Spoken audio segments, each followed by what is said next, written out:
भाजप नेते आणि महाराष्ट्राच्या कॅबिनेट मंत्री पंकजा मुंडे यांना अश्लील फोन कॉल आणि अनुचित संदेश देऊन त्रास दिल्याच्या आरोपाखाली महाराष्ट्र नोडल सायबर पोलिसांनी पुण्यातील एका रहिवाशाला अटक केली आहे. अटक करण्यात आलेल्या व्यक्तीने असं कृत्य करण्यामागचं नेमकं कारण काय याचा छडा पोलीस लावत आहेत. अधिकाऱ्यांच्या म्हणण्यानुसार आरोपी गेल्या काही दिवसांपासून पंकजा मुंडे यांना वारंवार कॉल आणि आक्षेपार्ह संदेश देऊन त्रास देत होता.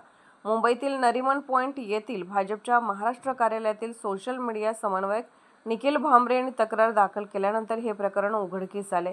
भांबरे यांनी मुंबई नोडल सायबर पोलिसांकडे जाऊन याबाबत तक्रार नोंदवली.